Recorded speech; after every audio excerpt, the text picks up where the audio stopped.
J'ai de suite acheté le stock. À ce moment-là, on était confinés chez mes parents à Bordeaux. On a pris la chambre de ma sœur, on a mis des vieilles caisses à vin dedans et toute la famille s'est mise à la logistique. Les voisins se demandaient ce qui se passait, les camions UPS débarquaient devant chez nous pour la livraison des thés d'oreiller. Salut Laure et bienvenue sur le rendez-vous marketing. Merci beaucoup d'avoir accepté mon invitation. Salut Danilo, merci. Alors, du coup, on va parler de toi et de ta marque Émilie Spilot.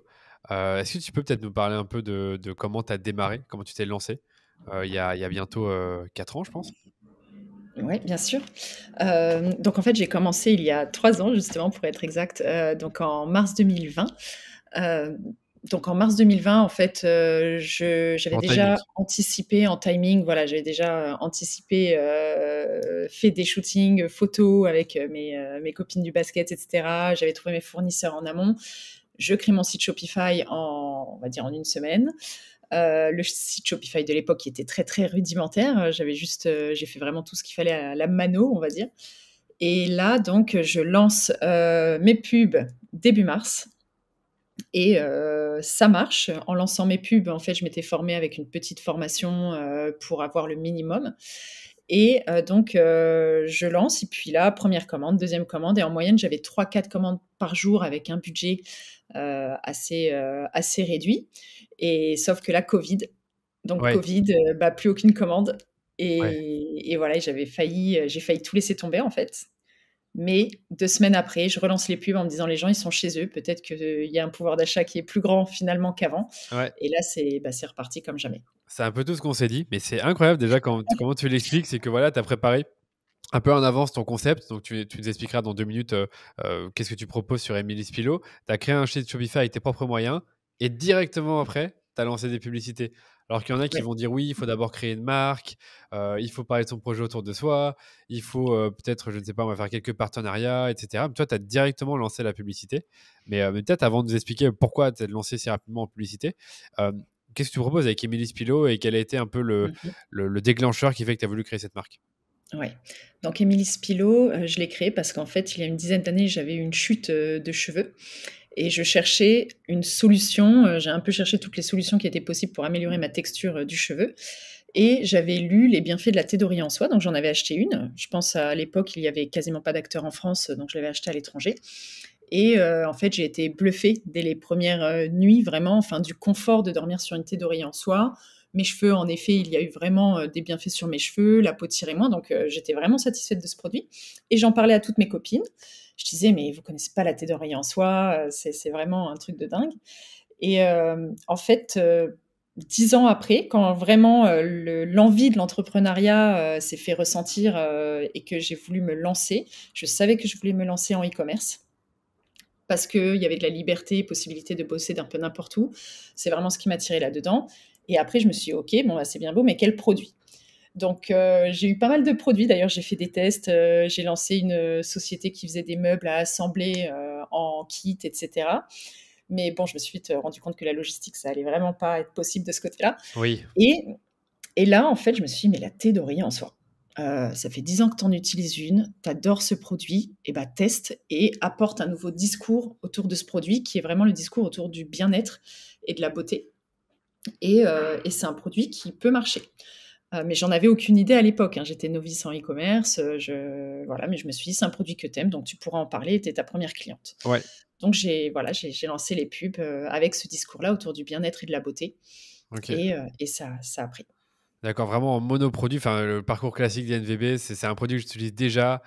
Il n'y a pas Ouais. vraiment beaucoup d'acteurs qui le proposent, en tout cas qui sont spécialistes de la thé d'oreiller. Tu y vois les bienfaits et tu as créé un storytelling autour de ce produit, donc notamment sur la partie bien-être et beauté. Et Mmh. directement, tu as trouvé un product market fit assez, de ce que je comprends, assez rapide Ouais, avec la publicité. C'est ça? ouais, c'est Ok, ça. d'accord. Et aujourd'hui, tu proposes d'autres choses que les thés d'oreiller sur ton site, sur Émilie Spilot? Oui, en fait, au démarrage, donc j'avais juste, ma thé, confectionnée 100 en Asie. Ok. Mais rapidement, déjà, je me suis dit: «Bah, la soie, c'est vraiment une matière, extraordinaire», donc décline-la en plusieurs produits. J'ai la chance que mon fabricant, c'est un acteur historique, donc en fait, rapidement, il avait déjà toute une palette, de produits un peu sur étagère que je pouvais personnaliser avec ma marque. Donc j'ai très rapidement lancé le masque de nuit en soie. que je trouvais vraiment complémentaire dans l'univers du bien-être et du sommeil. Donc le masque de nuit, je l'ai lancé assez vite. Les chouchous, les pyjamas, les kimonos. Donc en fait, j'ai décliné tout un tas de produits en soie, Ok, mais toujours avec cette vision autour du bien-être et du sommeil. d'accord, je comprends, très clair. D'accord. Ben, on peut maintenant avancer sur du coup le mois de mars. Donc tu disais, tu as lancé les publicités au départ sur Facebook avec quelques connaissances. Donc là, Mhm. de ce que je comprends, tu avais le site web qui était prêt, les pages produits, tu avais peut-être déjà du stock. Je pense que c'est le cas. Alors, en fait, au démarrage, pour tout te dire, j'ai voulu tester le marché. Mm. Donc, j'ai pas fait du stock de suite parce que j'avais aussi très peu de budget de côté. Donc, je me suis vraiment lancée avec quasi zéro. Et, euh, et en fait, je me suis dit, bah, tu vas pas t'acheter 5 000 euros de stock parce que Ouais, c'était le minimum de commandes. ouais, Donc, bah, fais quelques commandes et si ça prend, en fait, très rapidement, avec le cash que tu vas avoir, tu vas acheter ce stock. je comprends, ouais.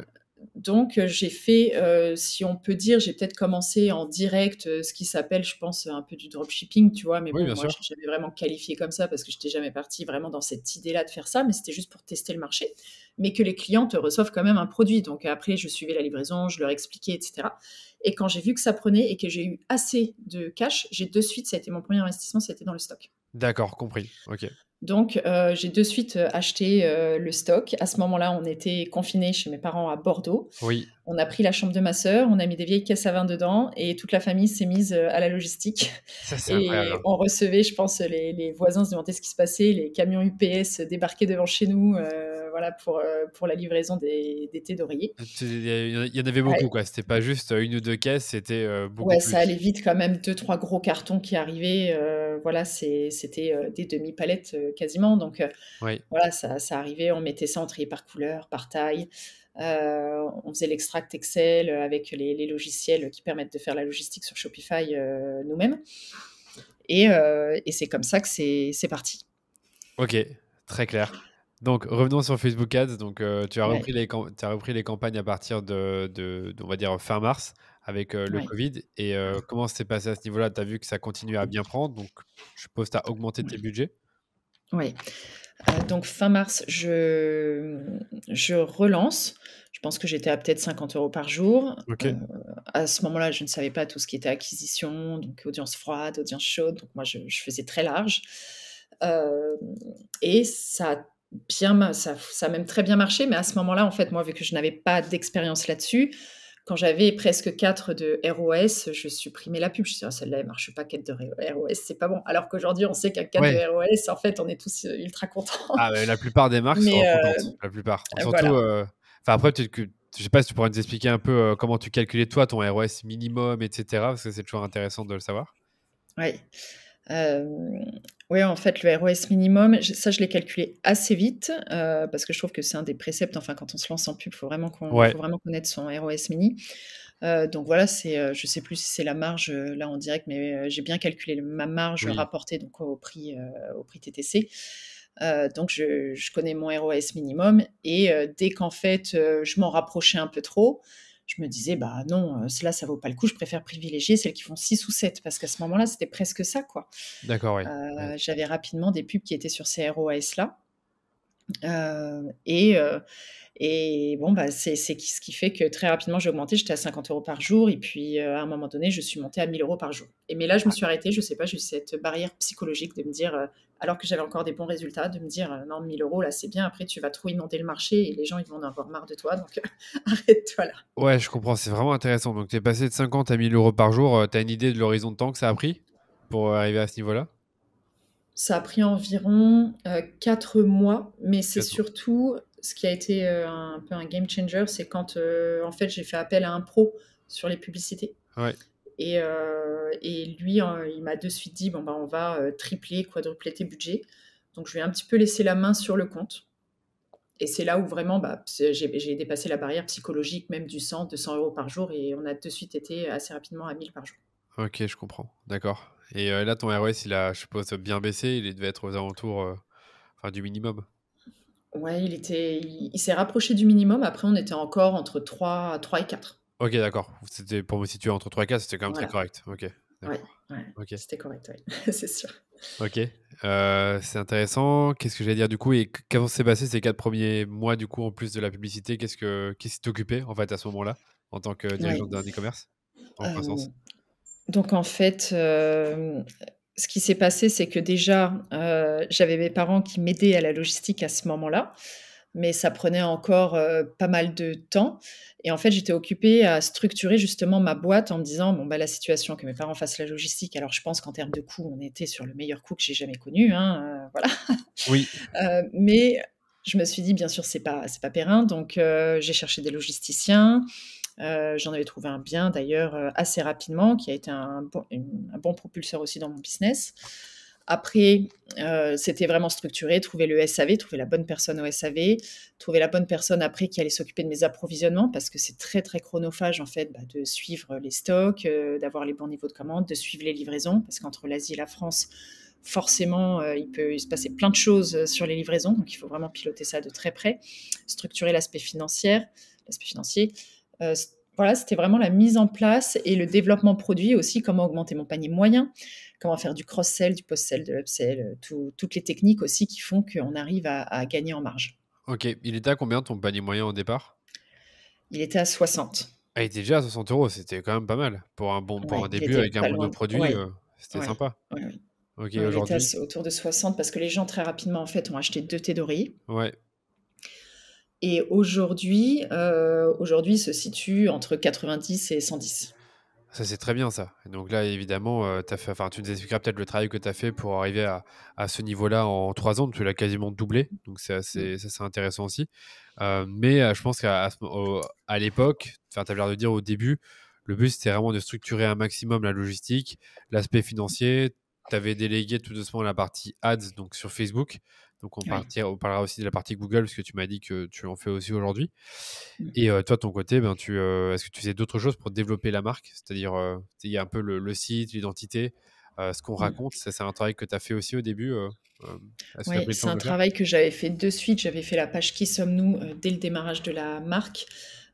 Mais par contre, c'est vrai que moi, je viens pas d'un milieu marketing. Donc en fait, j'avais une palette couleurs, mais j'avais pas les messages, j'avais pas donc ça, à côté de ça aussi, je me suis entourée pour justement faire cette image de marque. Le logo, la palette couleurs, donc ça a apporté une autre dimension aussi à la marque. Hem, alors qu'avant, bah, mon logo, je l'avais fait sur un Canva tout simple, et c'est vrai que ça se voyait que c'était amateur.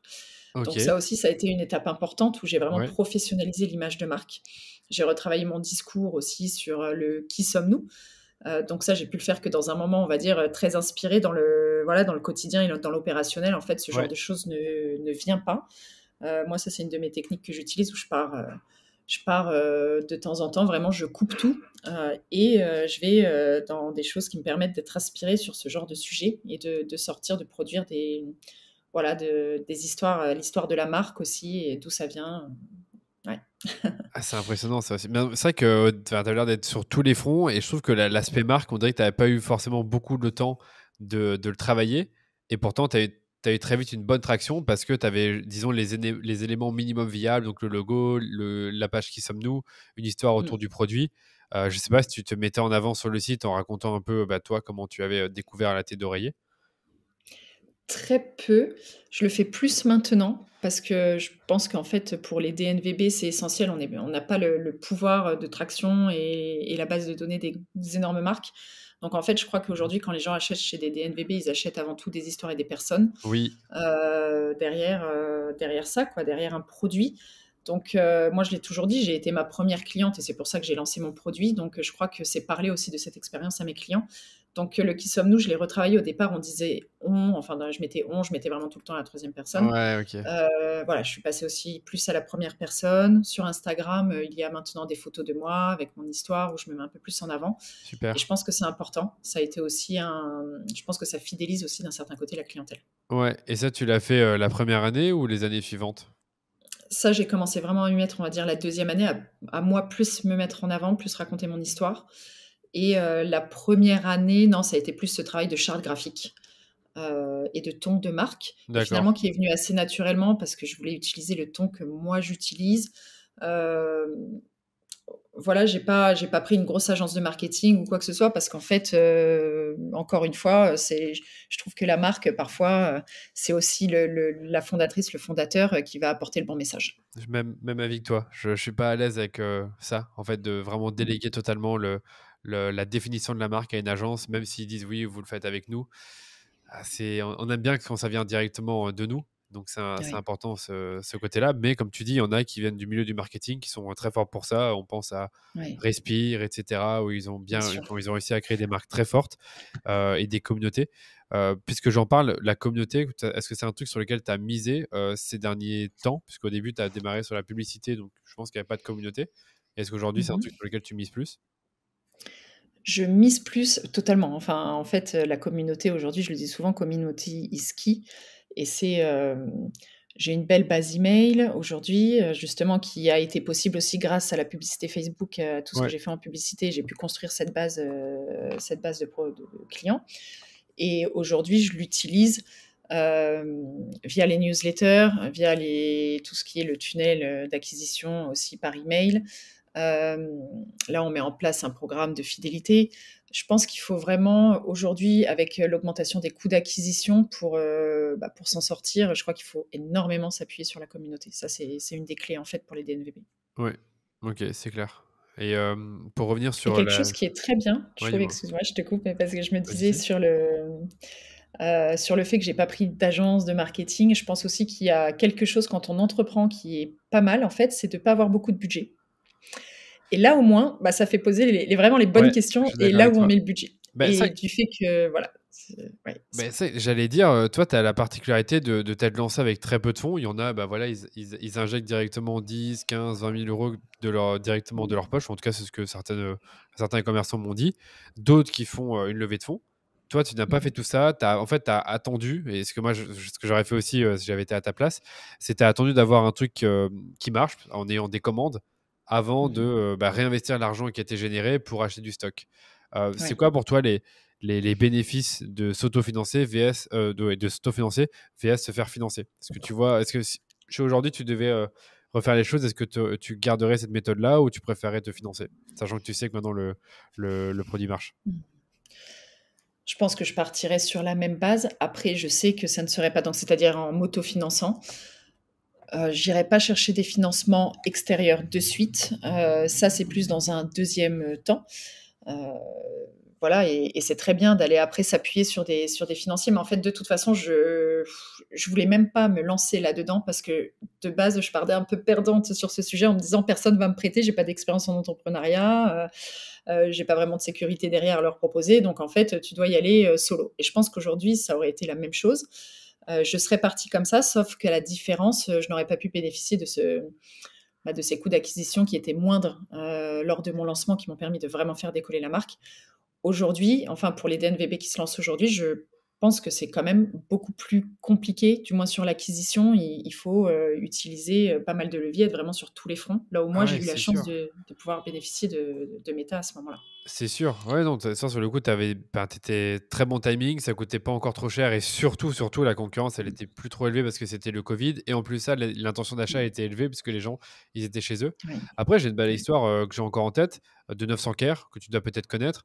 Eux, ils se ouais, sont lancés fin 2020 avec une campagne Ulule qui a été virale. Et en fait, après, ils ont pu financer leurs ads de cette façon-là, quoi. Enfin, financer leur stock et complètement. leurs ads Oui, de cette façon-là. Et ils ne se sont ouais, plus jamais arrêtés complètement. depuis, quoi. Non, mais je pense que typiquement, c'est comme ça, les crowdfunding, c'est un excellent moyen aujourd'hui de lancer des marques. Exactement, Ça, ouais, crowdfunding ou par ouais, toi-même aussi. Donc, il y a pas, enfin, ce que je veux dire, ouais. c'est qu'il n'y a pas, enfin, le financement, c'est pas forcément obligatoire pour se lancer, pour lancer une marque e-commerce. Au contraire. Complètement. Mm. Ouais. Donc, tu disais que tu as bien profité de Meta en 2020 et Google. Est-ce que tu l'as utilisé dès le départ? Et Google, je l'ai utilisé, mais tardivement. Alors ça, c'est un de mes regrets que j'aurais fait différemment, mais bon, voilà, j'avais essayé, j'avais ouvert Meta, pardon, j'avais ouvert Google, tu vois? Tu j'avais ouvert Ouais, Google Ads et je n'ai rien compris à leur interface. ouais, J'ai refermé, je me suis dit: «Bon, tu restes sur Meta pour le moment». Mais plus tard, voilà, au bout de justement quand je me suis professionnalisée, donc on va dire, donc la marque que j'ai lancée en mars 2020.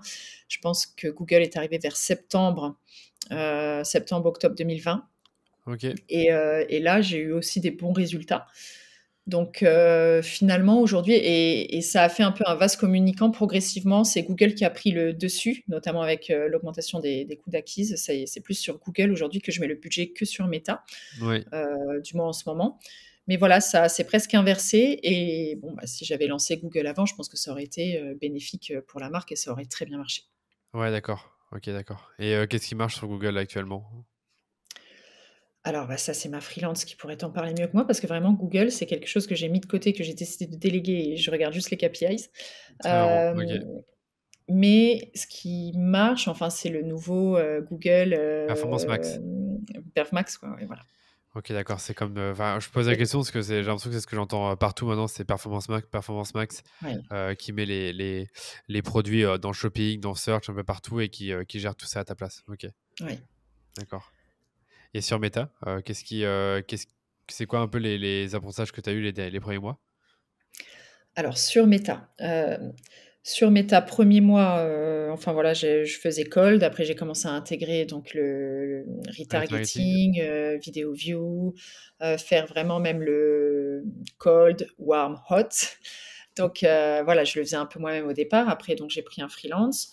Hem, Ce freelance, je pense, enfin, c'était pas en adéquation avec la marque, ça n'allait pas, donc on a vite pris des chemins différents.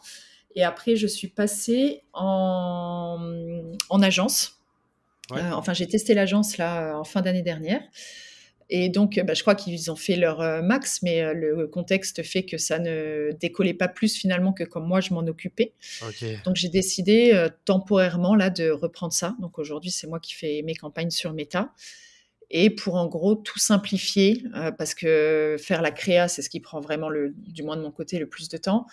Donc, ce que je fais, en fait, j'ai plus qu'une campagne Advantage Plus, en gros. Euh, C'est ouais, incroyable ça. rigole pas. Ah, c'est incroyable. Non, mais voilà. Enfin, non, non, j'avais encore du cold et mais en fait, ça dépend. Quand je le fais plus à la saisonnalité aussi. Voilà, Black Friday, forcément, les ROS remontent. Donc là, je travaille plus les différents funnels. Ouais. Euh, Fête des mères, pareil. Mais sinon, quand je laisse plus qu'un filet sur Meta, je peux pas me prendre la tête à me dire il faut qu'il y ait 6 visuels différents toutes les 2 semaines. Enfin, bon, bah, t'imagines avec tout ce qu'il faut gérer autour d'une marque, Ouais. en fait, ce n'est pas possible. Et c'est pour ça d'ailleurs que je compte le redéléguer à nouveau à un moment. Mais là, aujourd'hui, temporairement, j'avais décidé de le reprendre, Ouais. aussi pour des raisons de marge et financières, hein, clairement. Ouais. Donc, donc voilà. Et ouais, c'est une question que je vais te poser juste après. C'est ce qui avait vraiment changé entre le début et maintenant. Et je pense que tu m'avais fait comprendre qu'il y avait plus de charges et que les choses avaient changé pour la boîte avec le contexte économique. Mais pour Meta, bah, écoute, avoir une campagne Advantage Plus, non, c'est une bonne chose. En plus de ça, tu peux faire de l'acquisition et du retargeting avec. Je sais pas si tu es au courant. Ouais. Ouais, Tu le j'ai fais les capé à deux. 30% max sur Ah retargeting. bah voilà, donc ça fait tout pour toi et tu as une seule campagne. Donc là encore, en fait, ce que j'aime beaucoup, c'est qu'il y a beaucoup de choses que tu as simplifié, quoi. Parce qu'en fait, comme de ce que j'ai compris, tu gères beaucoup de choses seul. Après, tu me diras si tu as d'autres personnes, d'autres freelances, d'autres personnes qui Mhm. t'accompagnent. Bah, en fait, tu Ouais, simplifies au maximum les choses et je suppose que ton compte méta, tu le gères en peut-être 2-3 heures par semaine. c'est ça. Et Voilà, encore. ça. Et encore. Ouais. Et encore. Mais parfois à mon détriment, hein. Je dis pas franchement que c'est la solution parce que parfois je regarde et je me dis ah mince, ça fait une semaine que ça tourne à 1,5 de ROAS, donc clairement j'ai perdu. Je me réactive et je redemande à mes équipes de refaire des nouveaux visuels, je les relance sur les campagnes. Euh, mais voilà, je pense qu'il faut au moins avoir un système de remontée d'indicateurs que quelqu'un de mes équipes, justement, là je suis en train de former quelqu'un de mes équipes pour qu'au moins il puisse me remonter les indicateurs tous les 2-3 jours pour que Ok. j'ai pas besoin d'aller dans Meta les regarder, même si c'est pas grand chose, mais Ouais. j'ai 10 000 onglets ouverts en fait sur mon Ouais. PC et voilà, j'ai mon esprit qui ne se câble pas sur Meta et du coup je vais pas regarder les résultats. Les campagnes, ouais. Et comment tu es structuré aujourd'hui? Tu parlais de tes équipes. Tu travailles avec qui actuellement pour ta marque? Alors là, on est environ 8. Ok. Je dis environ parce qu'il y a aussi des alternantes et des Ouais. stagiaires, donc parfois ça évolue. Mais aujourd'hui, j'ai 2 personnes, donc 2 freelances, à Madagascar qui Ok. m'accompagnent depuis le démarrage. Ok. Donc où j'avais eu la chance de rencontrer quelqu'un, dans un réseau qui m'avait dit: «Ah, j'ai une agence à Mada avec, des personnes, qualifiées, si tu veux te renseigner en fait, bon bah go». Donc, je l'avais contacté et maintenant, c'est toujours les 2 mêmes depuis 3 ans, Aurélie et Véro, et qui sont sur, l'approvisionnement, le développement de produits et le SAV. D'accord, ok. Voilà, donc ça, c'est déjà, géré, c'est quelque chose qui tourne, c'est super. Et après, j'ai une freelance qui me fait mes newsletters, une free qui fait justement Google Ads. J'ai une personne qui s'occupe de la partie B2B, Ok, voilà, pas full time, mais qui est dessus. Et après, j'ai 2 alternantes qui viennent m'aider sur la mise à jour du site, le back office, du site et aussi sur l'Instagram. ok, intéressant, vraiment intéressant. Et donc, j'allais poser une question sur... euh, laisse-moi réfléchir. Donc oui, pourquoi tu n'as pas fait le choix d'internaliser certaines compétences? Alors, j'ai internalisé justement le community management. Ok, Donc ça, c'est une alternante, ouais, aujourd'hui qui est supervisée justement par une free, qui fait aussi du community management, et une fois par mois, j'ai délégué un peu, bah, cette partie-là qui, moi, je suis moins compétente là-dessus, clairement. Donc en fait, elles se font un point avec mon alternante et l'alternante lui présente le feed, voilà, et même une fois par mois, on se fait tout un point vraiment communication pour que moi aussi j'ai le feed, le contenu, pour être sûr que ça prenne quand même la bonne direction. Mais ça, je l'ai internalisé, le community. ok. Après, méta, c'est que j'ai pas réussi à avoir quelqu'un, on va dire, vraiment 100% dans l'équipe qui pouvait faire que du méta, et aussi, bah, je pense que c'est pas que du méta. Si je prends quelqu'un, il fera aussi Non, d'autres activités. de faire d'autres trucs, ouais. Et ouais, et là, ça a plus été le temps de former, en fait, cette personne. Les personnes que j'ai dans l'équipe, on n'a pas eu le temps. Elles sont toutes, quand même bien occupées. Donc, je l'ai gardé, dans ma banette. Tu l'as regardé toi. Voilà. Non, mais moi je pensais par exemple, tu vois, à la partie ça qui me revenait pas, la partie B2B, retail, prospection. Enfin, comment Mmh. c'est que tu l'as pas internalisé ce côté-là? Parce que déjà B2B, c'est assez récent. Ok, J'étais vraiment que sur du B2C jusqu'en oui, 2022, fin 2022. Et j'ai commencé là à intégrer des pop-up, donc notamment Sauvage Poésie, Ciguar, où là, ils revendent mes produits en magasin. Mais ça reste vraiment à la marge. Et là, par contre, on a envie d'aller un peu plus fort justement sur ce B2B. Donc, à aujourd'hui, j'ai pas internalisé parce que clairement, aujourd'hui, une ressource aussi en CDI, bah, ça a un coût que je peux pas me permettre. je comprends, ouais, Voilà, d'accord, ouais. simplement. Ok, c'est intéressant. Et qu'est-ce qui a changé du coup, c'est la question que je te pose aussi, entre il y a 3 ans et maintenant, au niveau de la structure de ton entreprise et les charges dont tu parlais? Ouais, alors au niveau de la structure, bah, déjà, on est quand même, maintenant, plus structuré dans le sens où on est 8 et chacun a vraiment, son, sait qu'est-ce qu'il doit faire, et c'est assez précis sur quel sujet il travaille. Il y a aussi un petit tips qui est intéressant, je trouve, pour les personnes qui se lancent. Moi, je travaille beaucoup avec des stagiaires en fait, qui font des stages de 2 mois. Ok, Et typiquement, je les mets par exemple sur TikTok ou sur Pinterest, et je leur passe la charte graphique. Je fais des vidéos de formation à mes équipes, ce qui fait qu'en fait, il y a une rotation aussi de stagiaires, et je trouve que c'est vraiment intéressant. En fait, ces stagiaires, ce qu'il faut savoir, c'est que la plupart du temps, ils cherchent des marques, ils cherchent des entreprises, ouais, et il y a pas assez d'entreprises qui les considèrent et qui les prennent. Et en ouais, fait, c'est une formidable opportunité de leur mettre un pied, à l'étrier pour le monde du travail. Et eux, ils apportent quand même déjà beaucoup aussi en quelques semaines finalement, parce que des vidéos TikTok, bah, en fait, c'est leur quotidien aujourd'hui. Ils sont beaucoup plus à l'aise sur les réseaux que je ne le suis ouais, moi, ouais, c'est et vrai. donc ils ont une vraie valeur ajoutée. Et ça, je trouve que pour des marques qui se lancent aujourd'hui, c'est un très bon moyen d'avoir, rapidement en fait une, petite équipe, mais qui vient consolider, ces aspects-là. Ok, et donc parce que là, tu as mis des personnes en stage pour faire de la com, des posts sur TikTok et sur Pinterest. Ouais, Ah bah c'est bien ça. ouais. Et sur TikTok, t'avais des choses intéressantes, c'est grâce à ça? Ça commence, en fait, sur TikTok, je laisse un peu carte blanche. Je dis: «Bon, bah, voilà, le ton de la marque», elles ont, voilà, je leur demande de pas faire du contenu, bien sûr, qui pourrait être dégradé. Mais ça se passe bien. Je pense que pour elles, c'est super intéressant, d'avoir justement un peu cette carte blanche, de faire des vidéos. Elles ont les produits à disposition, elles peuvent faire des réels. Et TikTok, bah, grâce à ça, aujourd'hui, bon, je sais plus, je crois qu'on est à 200, On a 200 followers, c'est rien du tout, mais il y a des vues, il y a des vues de vidéos, il y a des interactions. Là, on commence à avoir je vais essayer de faire du Spark Post, je crois, Oui, Spark ça Ads, s'appelle. oui. Ok, Ouais, d'accord. voilà, Donc ça, Spark Ads. c'est encore le début. Donc Ouais, là, tu es en train de te dire, ouais. TikTok a un truc à faire. Donc on teste un peu les eaux et on va peut-être Voilà, tester l'ad. Ok. j'ai un peu testé. J'ai mis 500 € en publicité, ça a donné 0. Ah oui, ok. Mais je pense que ça peut être intéressant. Je continue quand même, je pense qu'il faut avoir une présence, donc je continue d'y être. Ouais, c'est vrai. Et Pinterest?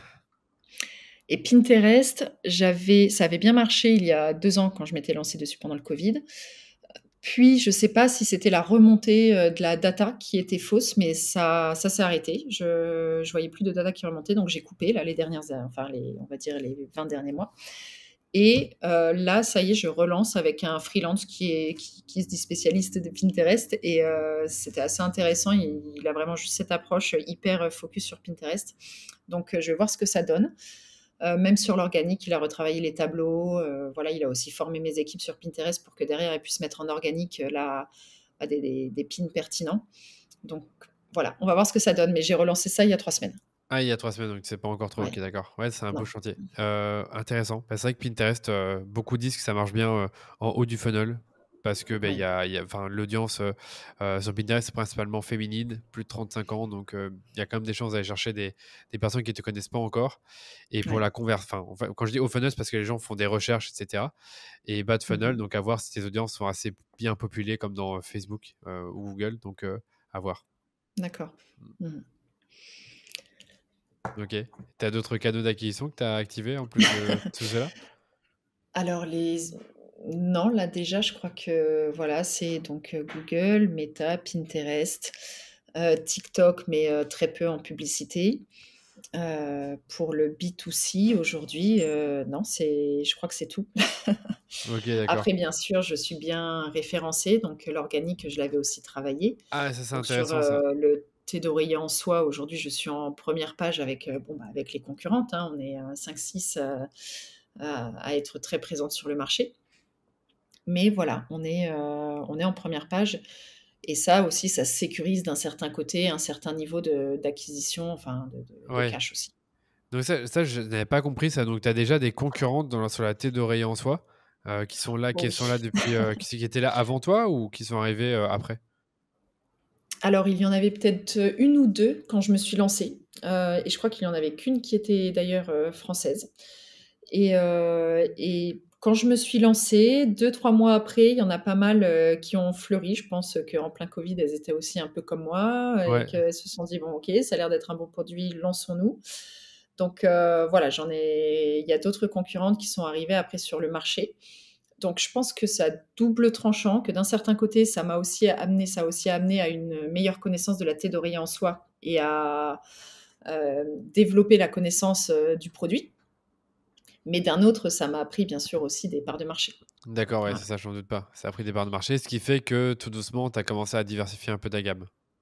Oui, Ok. ouais. Et tu as commencé par quoi après la thé d'oreiller en soie?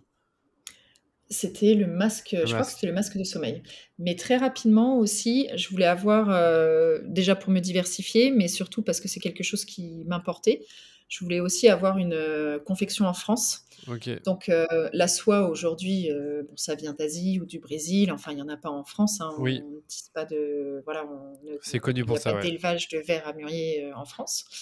Mais, en Asie, en fait, tout est très intégré, voilà, les champs de mûriers, ils sont à côté de la production, ils font la production, ils envoient en France.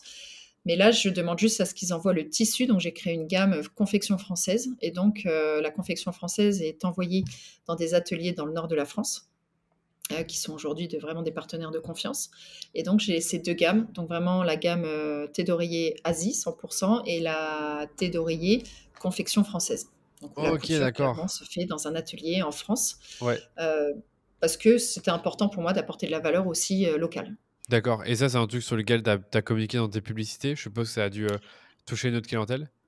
Figure-toi que non, ça Ah, fait longtemps que j'y pense et je ne l'ai pas fait parce euh, que vu que le prix est supérieur aussi, voilà, c'est confection française forcément. On est sur une autre gamme.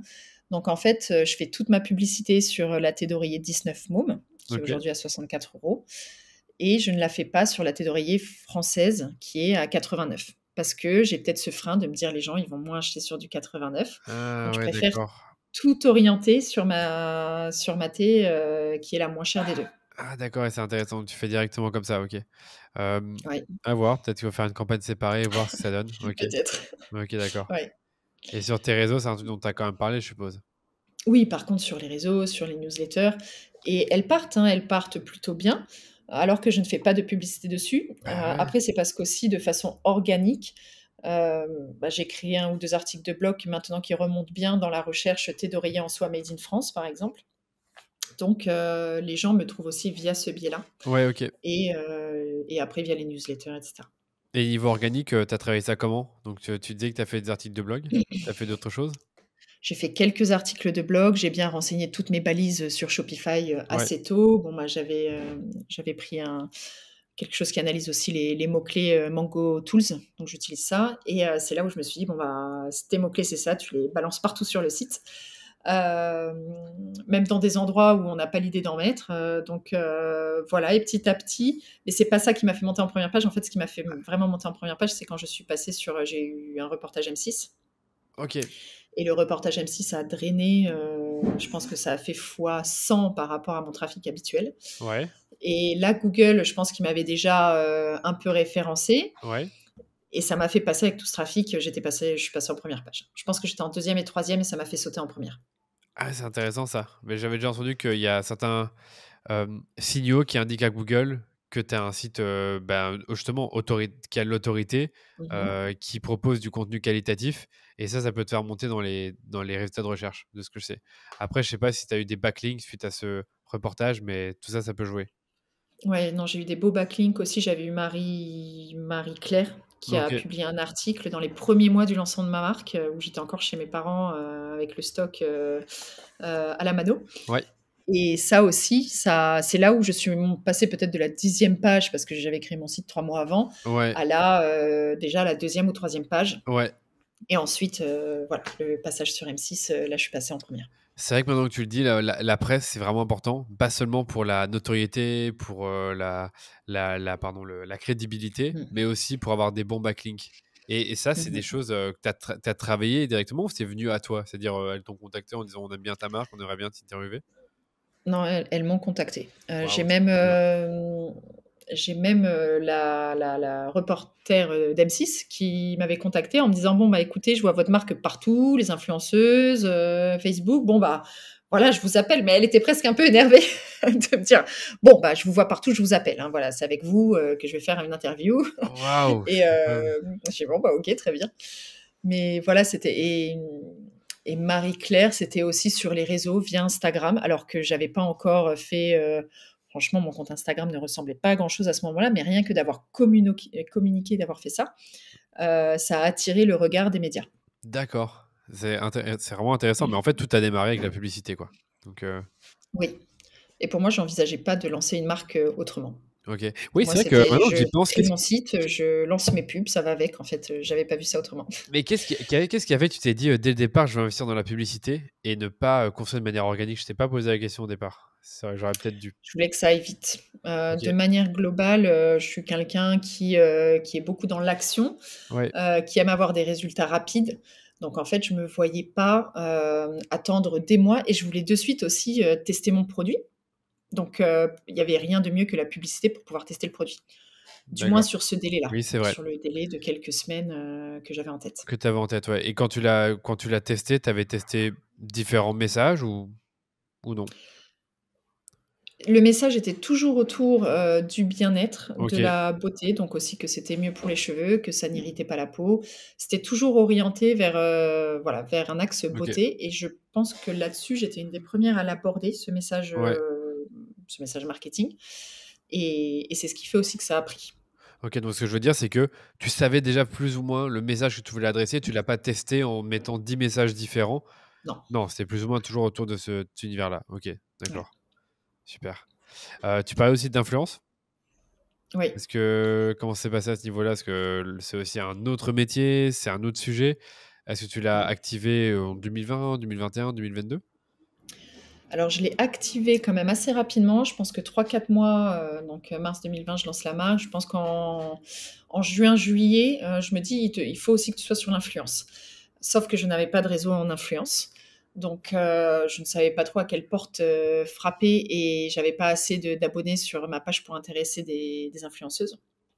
Donc, en fait, je me suis inscrite sur une plateforme qui met en relation. C'est pas la grande plateforme que tout le monde connaît, c'en était une autre à ce moment-là et qui met en relation des influenceurs avec des marques.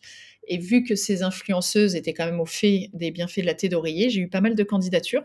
Donc c'est ce qui fait qu'à un moment, j'envoyais les thés d'oreiller. Il fallait que les influenceuses aient au moins entre 5 et 10 000 abonnés, voire plus. D'accord, ouais.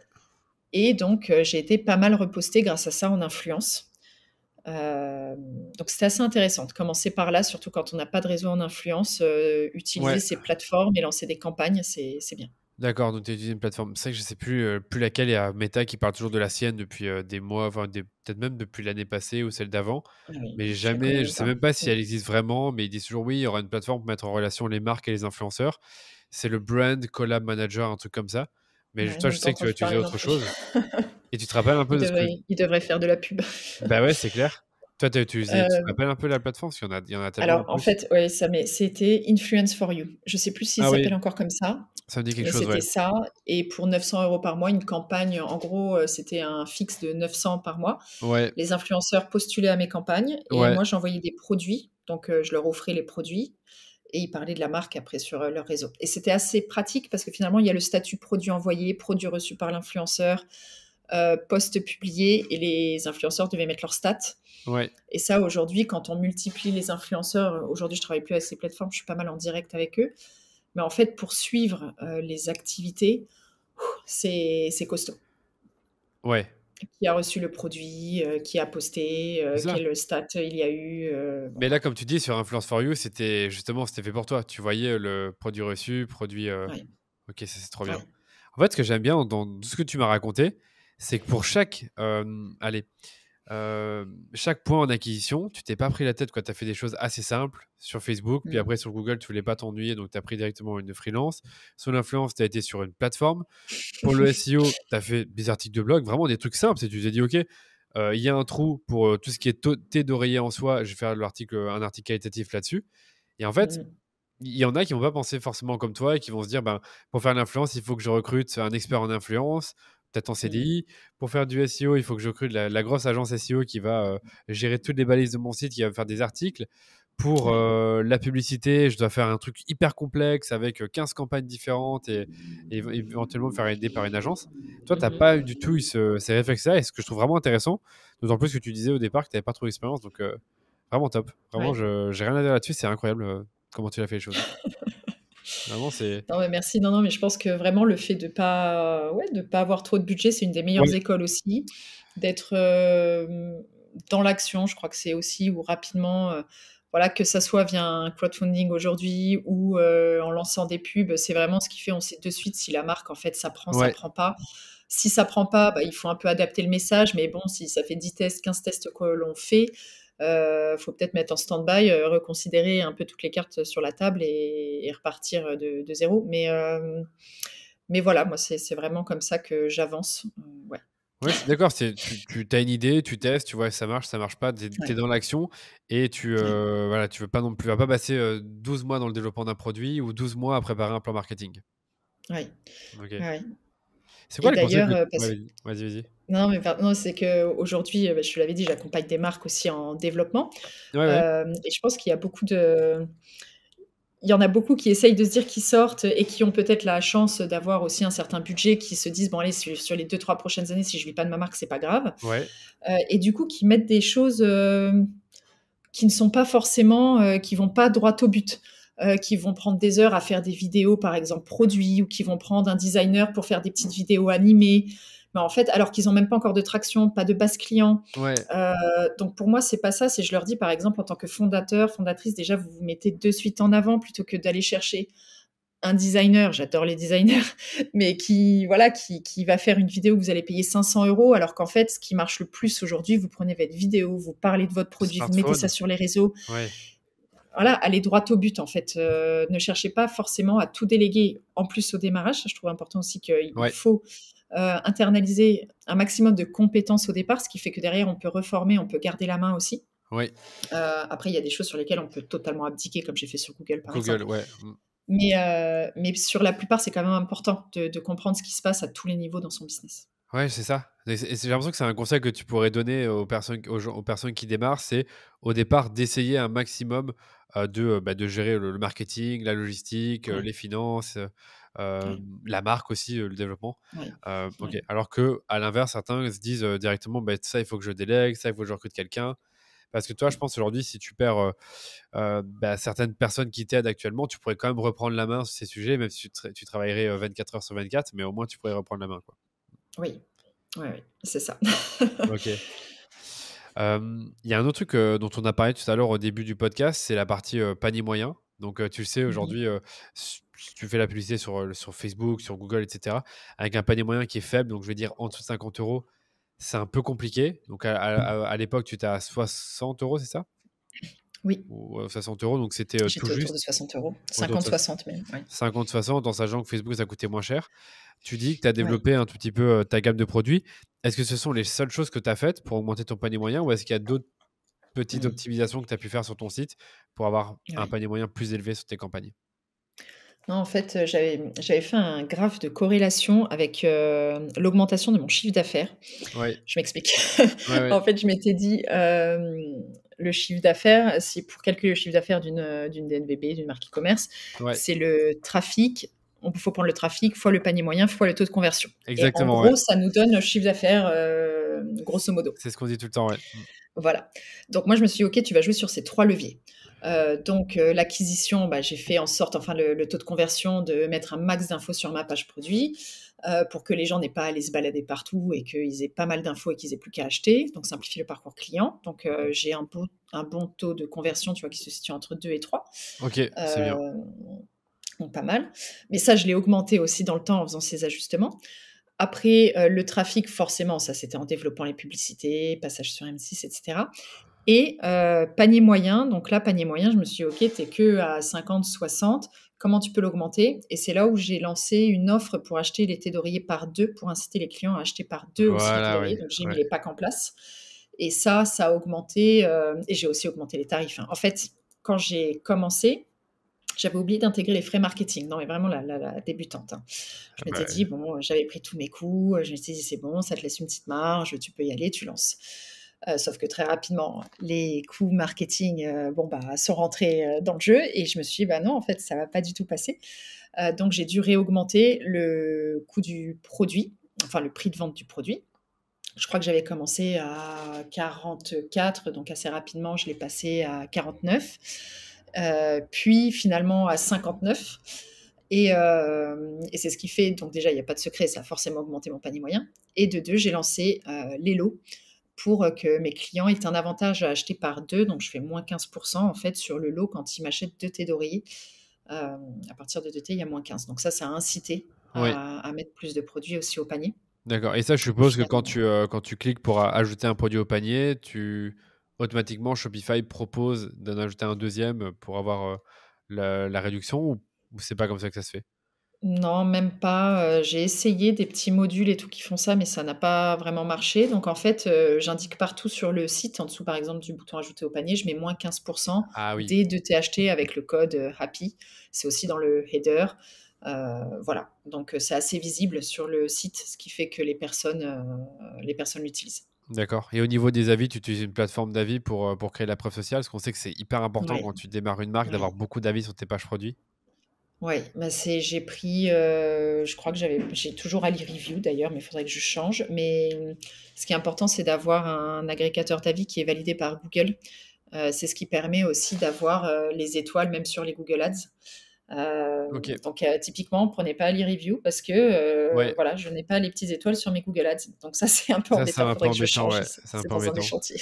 Et tu as combien d'avis sur Ali Review? Je pense que j'en ai, au total 300, quelque chose comme ça, Ouais, d'accord. Donc c'est vrai que répartis sur tous mes produits. ok, donc t'as pas peut-être pas envie de t'en aller de cet outil-là. C'est ça, faut que je Ouais, je regarde comprends. comment faire le transfert, mais ouais. Ok, je comprends. Bon, bah écoute, est-ce que tu as d'autres quick tips, quick wins pour améliorer le taux de conversion ou le panier moyen, tant qu'on y est? Bah, faire du post-sell, faire du cross-sell, voilà, mettre assez haut, en plus de faire des bundles, donc vraiment des packs, Ouais, après il faut mettre en avant dès qu'on développe, la gamme, faut rapidement mettre nos best-sellers bien sûr sur la page sur la pour qu'il y ait un ajout au panier assez rapide. ouais, Moi, je passe par Gempage c'est pour ça que je gère mon site en fait, parce que j'utilise Gempage. Alors les développeurs, n'aiment pas trop Gempage, parce que c'est peut-être pas le plus responsive, mais c'est très pratique pour la construction de la page. Je suis très réactive dès que je veux changer quelque chose. Et typiquement sur Gempage, je peux faire en un clic ajouter au panier. Ils sont sur la page de la thé d'oreiller en soie, ouais, donc le produit. ouais, ouais. Et il y a le eye mask qui est en fait ajouté en un clic et ça les fait pas sortir de la thé d'oreiller en soie qui sont venus acheter, mais ça, voilà, c'est vraiment un cross-sell intégré. Donc ça, c'est dans l'expérience client aussi, ça aide et ça fait aussi augmenter le panier moyen.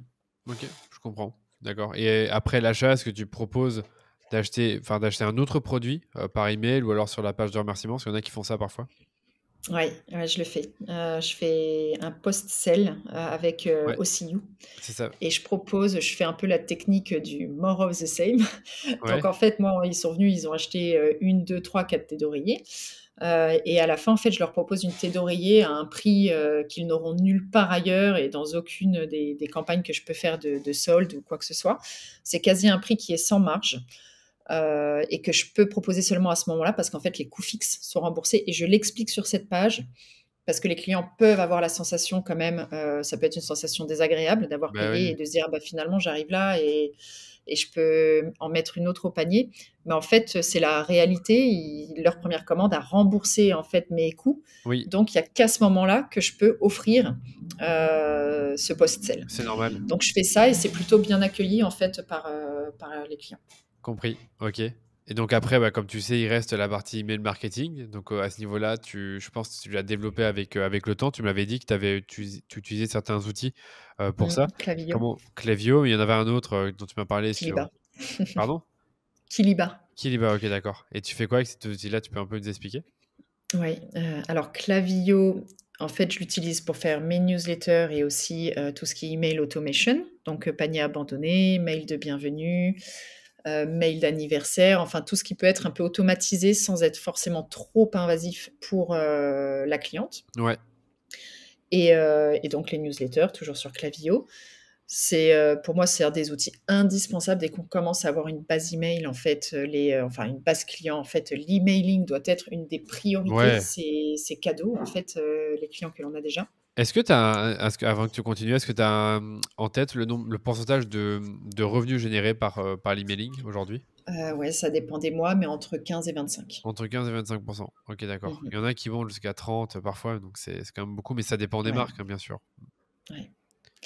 Donc voilà et là, je teste Kiliba, qui est une plateforme qui utilise, l'intelligence artificielle, enfin une plateforme, une app, et qui fait que, par exemple, les best-sellers, ils vont leur proposer des produits, enfin grâce à l'IA, en fait, ils mettent des automations, des email automation.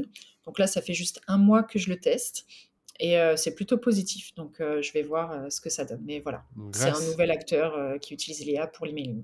OK, donc et ça concurrence pas Klaviyo ou ou les 2 vont bien ensemble? En fait, ils ne font pas d'email, de newsletter. Ils n'ont pas ce for donc pour le moment, j'ai les 2. Je fonctionne avec les 2. Attends, donc Kiliba, ils font en fait des flows automatisés avec l'IA Ouais, et voilà. Klaviyo, c'est pour tes newsletters? Klaviyo, ils font Klaviyo. newsletter et ils font Oui, aussi des flows, ils font mais aussi sauf les que là, flows? j'ai désactivé tous Oui, mes flows OK. sur Klaviyo et je Oui, oui. la garde plus que pour les newsletters parce que leur template, c'est assez simple de faire là-dessus. Ouais, c'était Voilà, pour bien comprendre. Oui, je sais que Klaviyo ouais, fait les 2, mais tu l'as gardé que pour les newsletters et newsletter, c'est tu ça. fais à quelle fréquence? Entre 1 et 2 fois par semaine. Ah ouais, donc c'est quand même, ça c'est quand même, comment on dit ça encore? Soutenu comme fréquence. Il y en a qui font, 2 par Ouais, mois, mais bon, voilà. ouais, 1 à 2 par semaine, j'avais peur d'avoir plus de désengagement. Ouais, Mais en fait, j'essaye de faire de la newsletter, informative aussi OK, j'alterne. Je fais très peu de newsletters en fait de vente, ou de vraiment sur les bienfaits du produit parce que ça c'est marche. que des clientes qui ont quasiment acheté, donc elles Bah ouais. connaissent déjà. Donc en fait, voilà, je leur parle là, par exemple, je parle avec une praticienne, enfin une personne qui est numérologue, et par exemple faire voilà, un email par rapport à la numérologie, par exemple. Donc des choses toujours qui vont apporter en fait de la valeur ajoutée à mes clients. D'accord, je comprends. Ouais. Et après, naturellement, tu as des personnes qui vont soit t'en parler autour d'elles, soit te recommander ou commander un autre produit. Oui, ouais, Et il y a juste beaucoup l'aspect cadeau aussi après. Ouais. l'aspect cadeau, ok. Ouais, donc ça, je suppose que comment dire, tu l'incites via l'emailing en disant, bah, si vous avez un cadeau à faire, Ouais, faites-le aussi sur Emily's Philo. exactement. C'est quoi un peu le temps fort pour ta marque, tant que j'y pense, sur une année? Alors clairement, ça commence début novembre. Ok, logique. Début novembre avec, attends, le Black Friday, c'est fin octobre ou c'est j'ai un doute? C'est fin novembre. C'est fin novembre. Oui, voilà, c'est fin novembre. Donc on va dire, mais début novembre, les gens quand même, les prévenants commencent à acheter. Donc on commence à sentir, doucement une augmentation. Fin novembre, forcément, c'est une très belle opération. Même les années où je faisais pas de soldes, il y avait quand même une augmentation des ventes. Cette année, j'en ai quand même, j'ai fait des soldes sur Black Friday, et là, mes pubs, alors j'ai retrouvé des scores que je n'avais pas vus avant. J'étais sur 5, 6 de ROS, je crois que je te l'avais dit, et Oui, c'était, oui. voilà, ça a fait plaisir de revoir ces chiffres-là pendant quelques jours. Et ensuite, jusqu'au 15 décembre, on va dire quand même, ça vend bien. Et l'avantage du linge de maison, Ouais. c'est qu'il y a les mois du blanc après en janvier, février. Donc ça continue à être quand même assez soutenu. Et c'est la Ok. première année, j'étais surprise. Je me disais, bon, bah, j'avais pas prévu les stocks pour la suite en fait. Ok, ouais. Alors que finalement, ça continuait de vendre. Donc après, je l'ai anticipé la deuxième année. Et, et oui, c'est aussi après fête des mères, Saint-Valentin. Ok. Donc c'est pour ça qu'aussi en février, il y a la Saint-Valentin, donc ça continue de performer. Ouais. Fête des mères. Et là, ça y est, je commence à rentrer dans la saison plus calme. La saison plus calme, ouais, d'accord. Et donc, anticipativement, bah, tu baisses tes budgets, tu fais Ouais, d'autres choses. Ok, ouais, cool, compris. voilà. Bon, on a traité beaucoup de choses sur la partie e-commerce. Sur la partie retail, tu as dit que bah, tu l'as enclenché fin 2022. Qu'est-ce qui a été le déclencheur de te dire, bah voilà, je peux plus dépendre totalement de l'e-commerce? En fait, ça a été la volonté de me dire, les coûts d'acquisition, ils ont augmenté, donc il faut diversifier. Il y a beaucoup aussi, voilà, je suis dans quelques réseaux, e-commerce, et bon, bah, beaucoup de personnes disent: «Il faut être omnicanal», omnicanal, et Oui, pas seulement en digital, mais aussi, donc avec le retail. Et je pense que c'est un produit aujourd'hui enfin, c'est sûr, c'est un produit qui est axé beauté, bien-être. Donc en fait, ça peut totalement se revendre dans plusieurs, chaînes de magasins, beauté, bien-être, qui vendent aussi, du type Sephora. Donc ouais, c'est important, j'ai envie d'aller tester ces canaux-là. ok, Après, il y a tout ce qui est marketplace B2B aussi, où là, ok, je suis prête à ouvrir aussi sur ces canaux-là. D'ailleurs, on a intégré Place des Tendances il y a pas longtemps, donc ouais. on va voir ce que ça donne. Mais voilà, c'est vraiment B2B retail, mais B2B aussi digital à travers les marketplaces, où je pense que pour les marques et pour, les DNVB, c'est une opportunité en fait, d'avoir des canaux d'acquisition, variés. Ouais, c'est vrai qu'on pense souvent au réseau de distribution bah, voilà, en physique, mais pas forcément en marketplace en ligne. C'est Oui, ça dont tu parles. Ok, d'accord. oui. Et ça, tu as ressenti quel effet finalement sur ta croissance, le fait d'aller dans des marketplaces? Pour le moment, ça reste très faible. Ok, Après, voilà, on n'a pas aussi forcément les bonnes photos et cetera pour, justement, les marketplaces. Tu sais, il faut bien les photos, tirées à 4 épingles avec fond blanc. Voilà, moi, ouais, je fais toujours des photos lifestyle, donc en fait, ouais. j'avais pas anticipé ça.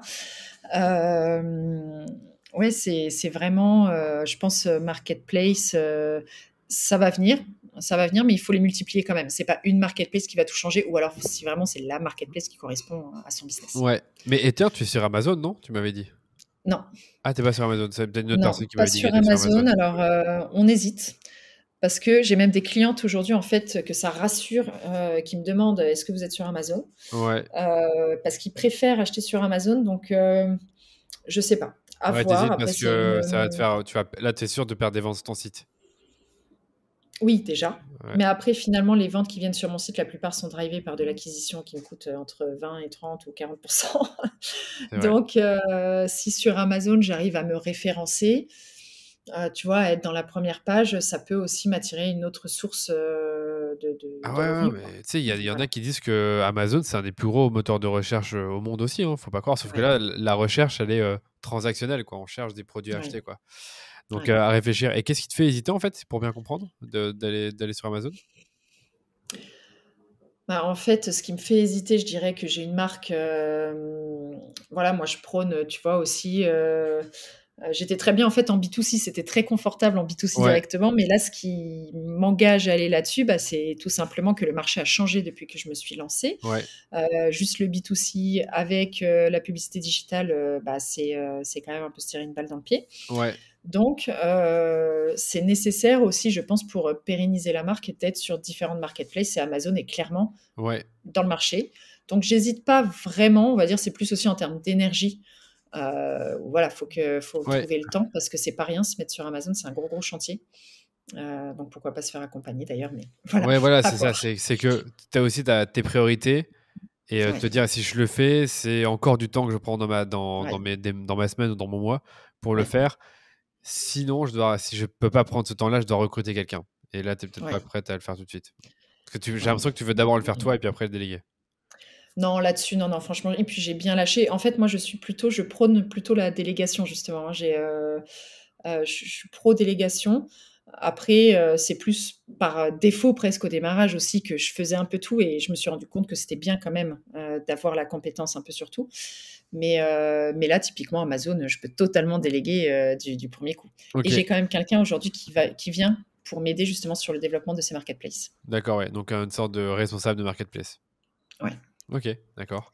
Et pour la partie physique, est-ce que tu as vu un impact? On sait très bien que ça rassure les clients de savoir qu'un produit qu'ils voient en ligne, ils le voient aussi dans les magasins. Maintenant que tu es dans les magasins physiques, dans certains points de vente, je sais plus lesquels, je pense que tu m'as dit Le Bon Marché.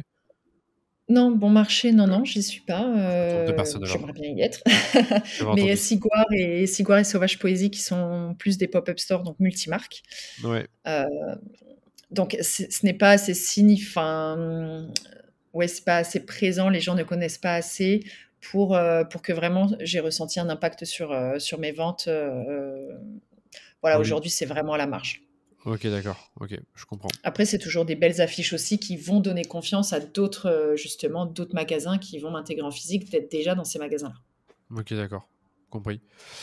Bon, on a fait le tour. Il y a d'autres projets que tu vas lancer cette année avec ta marque? Ouais, il y en a pas mal. On est vraiment, je pense, sur un j'ai plein d'idées en tête, alors Ouais. notamment l'internationalisation. Ah bah ouais, c'est ça, hein. Ça, c'est quelque chose que j'aimerais faire, donc en visant certains pays et je pense que je vais y aller en faisant des Meta Ads et Google Ads. Mais là, aujourd'hui, tu vends principalement en France, mais est-ce que tu vends aussi, bien sûr, dans le Benelux, par exemple? Benelux, non. Belgique, donc il y a Belgique, Pays-Bas, Luxembourg, et je pourrais ajouter la Alors, Suisse en plus. non, la Suisse, j'avais arrêté. Suisse, à cause des douanes. Ah oui, à cause des douanes, Donc ok. voilà. Andorre, je crois que je faisais de la pub aussi. Mais en effet, oui, oui, j'ai France, Belgique, Luxembourg. Ok, Voilà, d'accord, tu as ces trois-là. voilà. Donc, du coup, pour toi, l'international, c'est vraiment aller totalement ailleurs. Donc, je pense que tu Ouais, penses. pourquoi pas UK, pourquoi Voilà. pas, voilà, mais ouais. Et Ouais, ça, ouais. c'est un autre sujet. Mais c'est vrai que je lisais une étude qui disait que plus de 58% des DNVB ont des revenus à l'international, donc c'est pas rien. Mmh. Parce que c'est un levier Mmh. de croissance de plus en plus important avec le retail. Ouais, ouais. Ok. Non, j'ai aussi des propositions avec des jolies marques beaucoup plus, importantes que moi. Ouais, Voilà, d'avoir, des partenariats avec des coffrets, des ventes croisées sur les sites et cetera. Donc ça aussi, c'est des très bons indicateurs et bon, bah, je ouais, touche du bois pour que ça se fasse. ouais, ouais, ça, on m'en parle Voilà. aussi. Ces types de Mmh. collaboration-là entre marques au travers de Mmh. coffrets. Et ça, tu y Oui, vois un intérêt parce que tu sais que ton produit va être dans les mains d'autres clientes. Parce qu'en fait, ton produit peut être potentiellement acheté par n'importe qui tant que la oui, personne en perçoit le bénéfice. C'est juste qu'il faut qu'il soit découvert oui, par la cliente. c'est ça et on bénéficie en fait d'une communauté aussi beaucoup plus importante de l'autre côté quand on s'associe comme ça à des jolies marques. Ouais, Et je pense qu'aujourd'hui, pour les marques comme la mienne, vu que le coût d'acquisition a augmenté, Un des moyens aussi, en fait, c'est partager nos communautés, Bah oui, partager nos bah bases oui. email, partager nos communautés où en fait ça, pour nous, ça nous revient à À quasi 0. 0. Ouais. Ça apporte presque de la valeur ajoutée à notre communauté parce qu'on fait découvrir une autre marque, dans un univers plus ou moins similaire. Et là, en fait, c'est bénéfique pour les marques et je pense que les marques, il faut qu'on s'entraide aussi là-dessus. Donc, bon, demain, je vais pas aller dire à mes concurrentes faisons quelque chose ensemble, ça n'aurait pas de sens, Oui, du moins là-dessus. Mais avec des marques qui sont complémentaires, je trouve qu'il faut s'appuyer là-dessus aujourd'hui en tant que marque en croissance pour bénéficier des réseaux et communaliser nos réseaux. absolument. Bah, tu sais, j'ai reçu une marque de soie, maintenant que j'y pense, Soie Paris, tu dois connaître, Ouais, dans le prêt-à-porter. Et elle m'a dit ouais. que un truc qu'elle faisait beaucoup, c'est des collaborations avec d'autres marques. C'est-à-dire que elles vont lancer des opérations ensemble ou des coffrets et Mm. chacune va en fait relayer dans sa newsletter ou sur le Exactement, compte ouais. Instagram. Donc On ça, avait fait c'était ça avec intéressant. Millet et ça avait très très bien marché. Je pense qu'on a un peu la même base cliente Ouais, et on avait fait des coffrets comme ça avec leurs huiles, avec nos thés d'oreiller. ok, Et voilà, ça fait connaître la marque. C'est top. clairement. Et puis tu parlais de communauté, mais en fait, aujourd'hui, tu as des communautés pour les marques, hein. Le DNC, je pense que tu la connais, Digital Native Club. Ouais, j'y suis. Si tu y es, donc qui est pas mal aussi pour faire des rencontres avec d'autres fondateurs et fondatrices. Mhm. Exactement. Ouais, et le réseau d'ailleurs, c'est juste magique. Et d'ailleurs, je pense qu'il faut pas hésiter à parler de sa marque, parler de ses chiffres, Oui, parce qu'en fait, il y a rien qui. Je trouve ça dommage aussi quand je vois des personnes qui lancent des marques ou qui lancent des projets et qui disent ah je veux pas trop en parler, alors qu'en ouais, fait l'intelligence collective ça amène la marque bien plus loin, bien plus vite.